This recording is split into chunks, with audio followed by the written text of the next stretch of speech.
Welcome to the Outlaws. This is the Kingpin alongside Jessica Lavish and E. Will. Don't forget to like us on Facebook at facebook.com/The Outlaws Radio. Follow us on Twitter at Outlaws Radio and on Instagram at The Outlaws Radio. We have a lot of things to discuss. We have a packed show today. Stay tuned. Make sure you listen to the entire show. We have a lot of stuff going on today. But first, we have a special guest on the show today. He's been on the show earlier this year, talking about the issues with Leaving Neverland and all of that controversy surrounding that. And so, welcome back to the show, John Ziegler. How you doing, sir? Doing all right. Thanks so much for having me. All right. So let's jump into the new developments concerning the Leaving Neverland issue. I know that there was a counter documentary that came out recently. Yeah, well, there's been several of those. The most substantive thing that has happened in the last couple weeks is that we now have video clips of Wade Robson's deposition. Wade Robson is one of the two stars of HBO's Leaving Neverland who now suddenly claims many years after the fact and after having praised Michael Jackson for many years that he was sexually abused by Michael Jackson. We now have video clips of Wade Robson's deposition in 2016, I believe.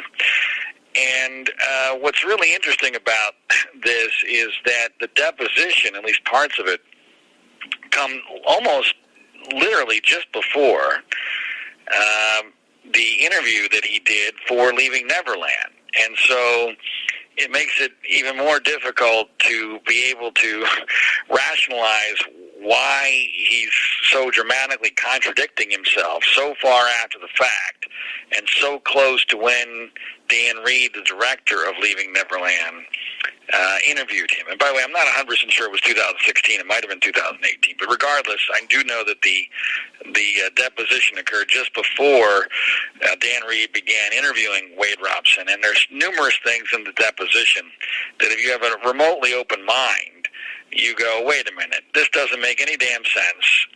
This guy is not telling the truth. And if you look at the totality of his record over many decades with regard to Michael Jackson, including having testified as the first defense witness at his 2005 criminal trial, you can come to only one conclusion, and that is that Wade Robson is lying, and that it's not even close, and it's incredibly obvious. And that leaves James Safechuck, the second man in Leaving Neverland, about whom there's also been numerous revelations regarding what he said in the film that put into grave question his veracity and whether or not he's telling the truth. And it's important for people to understand, these guys are a team. You really can't accept that one is lying and that the other one is telling the truth. I mean, they have the same lawyer in the same lawsuit against the Jackson estate. Obviously, Dan Reed has vouched for both of them essentially as his co-stars of Leaving Neverland.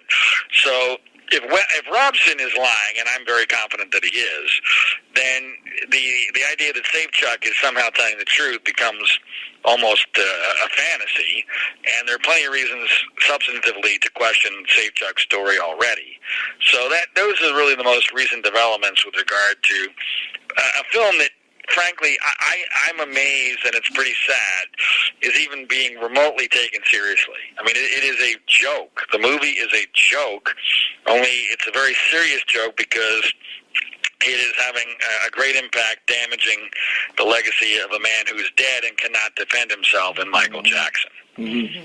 Right. And I know, I don't think we had a chance to touch on this part on the last time we had the conversation, but I know that there was an allegation. I don't remember if it was Robson or Safechuck, but one of them alleged that abuse had taken place at Neverland a couple of years before this particular ride or whatever it was even built. Is that correct? Yeah, you're referring to James Safechuck, and no, without question, the biggest factual discrepancy, and say its discrepancy is putting it mildly, in Leaving Neverland, the most easily proven lie is that James Safechuck claims, very matter-of-factly and in great detail, that during the, quote, honeymoon period of his abuse with Michael Jackson, that's the word he used, which is absurd on its face. I mean, anybody who knows anything about sexual abuse or just human biology, the idea that a young prepubescent boy would ever think of a sexual relationship with an adult male as having a honeymoon period, like where they're having sex all the time, when he doesn't even have a sex drive, not to mention he happens to be heterosexual eventually, is preposterous on its face. But if we accept this absurdity, during this supposed honeymoon period, which would have been 1988, 1989, based upon James Safechuck's age, and Dan Reed appears to not understand that we have these things called birth certificates, and so we know how old people are. And guess what? As time passes on, they age, and we have pictures of them and what they look like at certain ages. Well, anyway, this honeymoon period supposedly occurs in 1988, 89, and during the movie, Safechuck alleges in great detail that he went up to the second floor of the train station at Neverland, and that's where Michael Jackson abused him. Now, there's a massive problem with this, and the biggest is that the train station, we know for sure, wasn't even begun to be built until 1993. Probably really 1994, when it would have been in any kind of shape for anything like this to have occurred with on the second floor. Now, you might say, well, okay, he just misunderstood or mistaken. He misplaced when the honeymoon period was, or maybe this happened after the honeymoon period. Well, no, there's too much of a discrepancy here, because that's at least 6 years, at least 5 or 6 years, and guess what happens over 5 or 6 years? James Safechuck ages, right, and he goes through puberty, and by the time 1994 comes around, he's a 6-foot-tall 16-year-old, which goes against the entire narrative of the film. The entire narrative of the film, which is, supposed to lay the basis for Michael Jackson's modus operandi here, is that Michael Jackson only likes young prepubescent boys, and then once they hit puberty, he loses interest, he drops them, and he moves on to the next prepubescent boy, even though the next prepubescent boys mentioned in the film adamantly deny that they were ever abused by Michael Jackson. But this is Dan Reed's entire premise. And what was most astonishing to me when that whole revelation came out was, I presumed that Dan Reed, the director of Leaving Neverland, was going to be smart enough to just fall back on the ultimate canard of, well, this was just the trauma of the abuse. He can't be expected to remember details, and he got it wrong. Instead, he stupidly doubles or triples down on this and says, well, no, this abuse just actually happened in 1994, which, again, because of birth certificates, blows up the entire narrative of Dan Reed's film. He blew up his entire narrative simply to preserve this one little story that Safechuck told about being abused on the second floor of the train station at Neverland. And I guess the most frustrating thing to me, as someone who only cares about the truth here, I have really no concern about Michael Jackson. I grew up in the 80s, so obviously I was very familiar with his music, and I have no problem with Michael Jackson, but I've never been a big fan. This is not about fandom for me. I'm just a guy who believes in defending the truth. My biggest concern in all this, or my frustration in all this, is when you accuse somebody, especially who is dead, of sexual abuse, it's very easy. You can do it in a couple of sentences. To disprove that allegation, it takes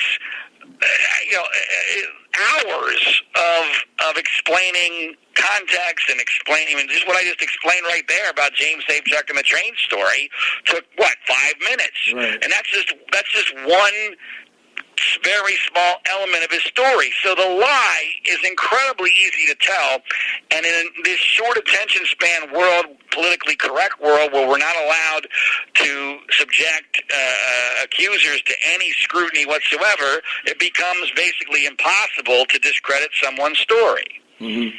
Absolutely, and I know there's another radio personality that likes to say people won't listen to the truth because the lie is more entertaining.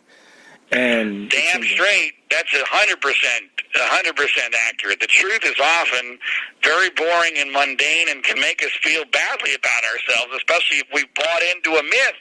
I mean, once you've bought into the myth, and I understand why people bought into Leaving Neverland, because it tugs at your heartstrings, and it's got schmaltzy music and fancy drone shots, and these guys appear to at least be somewhat credible if you don't know their backstories. If you're just going by what they say on film, which, and I want to be very clear about this, it is obvious to me that this was shot not as a documentary, but as a feature film, meaning they were done, this was done over many takes, over several days of shooting with interviews. I've done documentary films myself, and I've never heard of requiring 3 days of interviews with one subject. That tells me right there that Dan Reed was doing this as a feature film, where he was doing take after take after take, and then the one that he got that he liked, he used. And frankly, so there's some bad takes in the film. I can't wait until the Jackson estate hopefully gets access to the outtakes of the shooting of this movie, because I think it's going to be abundantly clear that Dan Reed was literally directing Robson and Safechuck as to what to say. I'll give you an example that this deposition just, I believe, proved. In the deposition of Wade Robson, which again was just 2 months before he did the interview with Dan Reed for the movie, he denies, Robson does, having cried at Michael Jackson's funeral, and claims to have barely even remembered whether or not he attended the funeral, right? Now, here's my theory on that. He's in a lawsuit deposition, and he thinks, this is before Reed gets his hands on him, he thinks that him going to the funeral and crying at the funeral is bad for him, which in a logical world it would be, right? Because why in the world would you go to the funeral and cry of the guy who, subjected you to 7 years of horrendous sexual abuse? So that he's working on his own idea of what's good or bad for his legal case. Well, then 2 months later, when Dan Reed gets his clutches on him, Dan Reed clearly convinces him and his mother that the opposite is true. That they want him to be crying at Michael Jackson's funeral, because to them this shows trauma. This shows that he has been suffering, and then he's going through this catharsis of Michael Jackson as abuser having died. And in the movie, Robson completely contradicts his own deposition by saying in no uncertain terms that he cried and he was there, and so they completely changed their story because Dan Reed, this is my theory, but I think it's logical, because Dan Reed decided, you know what, no, that's good for this story. We want that, and that's why Robson suddenly felt comfortable telling a very small part of the truth, but doing so in a way that created the impression of a lie. Mm-hmm. Now, I know the last time we talked, one of the things that we discussed was, and we're talking with John Ziegler, one of the things that we discussed was about the media response to it. Since then, I've started to see a little bit of this stuff starting to get picked up by some mainstream outlets. Are you starting to see that some mainstream outlets are starting to sniff around a little bit more on this issue?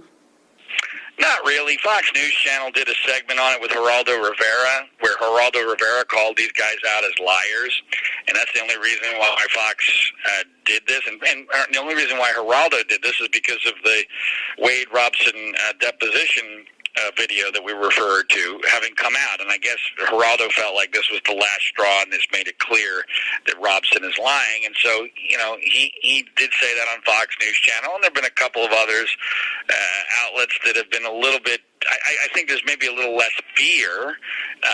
Media outlets need cover in order to take controversial stances or even talk about controversial stories.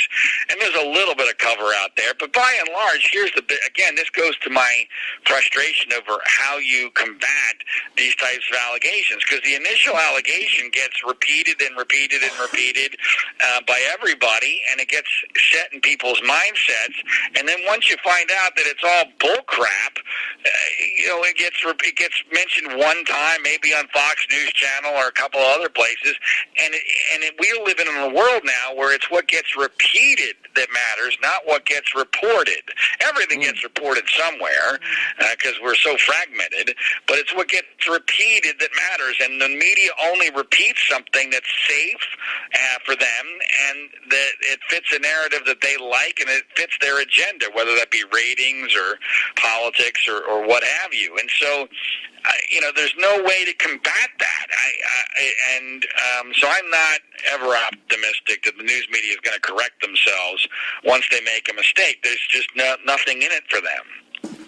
So now with all of these lies coming to quote unquote light, you know what I mean? People are just now finding out that, these boys are potentially lying. What is it going to take for people to let Michael Jackson rest in peace? He's been dead for 10 years and it's still dragging on. What do you think it'll take for it to be let go? I think the only way for it to be totally let go is if Oprah Winfrey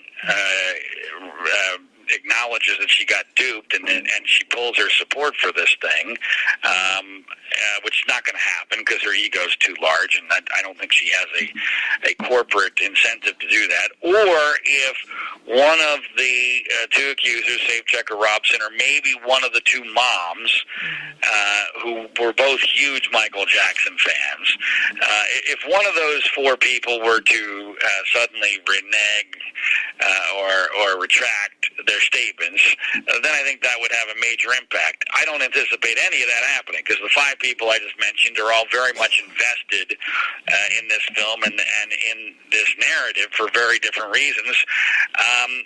I think eventually once the lawsuit gets thrown out again, that'll help a little bit, but people will presume that was just a legal technicality. I have proposed, although I don't think anyone's going to listen to me, but if I were in charge of the Jackson estate, and I have met with the two lawyers who are effectively running the Jackson estate, and I shouldn't say running, but they represent the Jackson estate. I had lunch with them a couple months ago here in Los Angeles. If I was running the Jackson estate, what I would do is I would try to go over the heads of the media and over this entire issue. And, I got a lot of money as the Jackson estate, and what I would try to do is I would buy a Super Bowl commercial commemorating Michael Jackson's Super Bowl halftime show from 1993. Make it a kick-ass production. Tie it to the halftime show of this particular year, either congratulating whoever was doing the halftime show or wishing them luck. Twitter would go bananas. People it would have nothing to do with sex abuse, and then after that, I think it would be okay to praise Michael Jackson again. I really believe if done properly, while it would be costly money-wise, in the long run, it would probably be cost-effective. And I think that's the type of thing that you need to do. You need to go over everybody's head and make Michael Jackson an entertainer again, instead of someone who's accused of child sex abuse. Let's do it. Yeah, definitely. So he's Michael Jackson. They named the MTV Video Vanguard Award after him. And it's been some people who are trying to get that taken away from him. How do you feel about that? Well, when I saw the story being floated, and it did feel like it was a trial balloon to see what the public reaction would be like, I presumed that meant that they were going to drop his name. They did not drop his name, and I think that really only happened for one reason, and that's because once they floated that trial balloon, the Michael Jackson fan base, which is massive and incredibly loyal. Yes, we are. Unbelievably loyal. I mean, I think that the Jackson fan fans were they part of this equation that Dan Reed and Oprah Winfrey and HBO really did not anticipate. I don't think they anticipated that, 10 years after a guy was dead, he would still have this large of a fan base that was this passionate and this devoted in a very factual way, too. It's not been in like a cult-like fashion, because I hate cults, but it's been very factually based, and I think that the fans let MTV know that they did not support this idea. And frankly, the other thing is, there's the media pretends that Leaving Neverland was, embraced by the public. Whenever Dan Reed tweets something out about the film or against Michael Jackson, inevitably it barely gets a dozen retweets. I mean, there's really no fan base for this story other than the media. Yeah. I mean, the media is I really don't think that the public has bought into this. And if you look at Michael Jackson's streaming stats, now granted part of it's because he was in the news, and part of it might have been because people thought he was going to get canceled and they wouldn't be able to get his music anymore. But Michael Jackson's streaming actually did better in the last quarter than it had done previously, in large part because of the reaction to this film. So, I think MTV probably said, you know what, no one's really calling for us to do this. Why would we piss off all these Michael Jackson fans? And they decided not to. Yeah. Yeah, and as part of the whole controversy with the Video Vanguard Award, I saw that a lot of media outlets have been interviewing, like Wade Robson has been in a lot of these interviews calling for them to remove his name. And just the fact that people are still approaching him as a credible person is just amazing to me.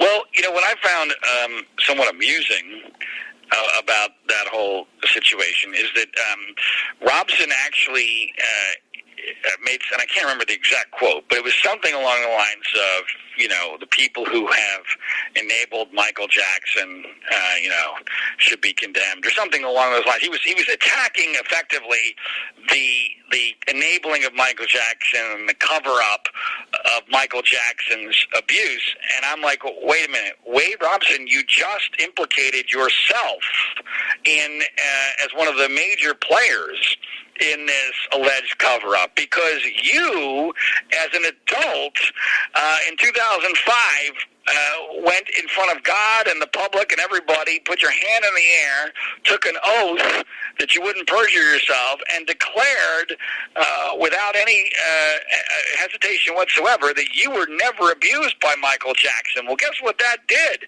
That caused the alleged victim of the 2005 trial to not be able to get a fair trial. Because if you had told the truth, assuming you're telling the truth now, which is not, but if you were really abused, because the fact that you denied that abuse, it allowed Michael Jackson to be acquitted. So if there's anybody who should be blamed for the alleged victims of Michael Jackson not getting justice, it's Wade Robson. And yet no one wants to mention this. No one in the media ever. You can't have it both ways.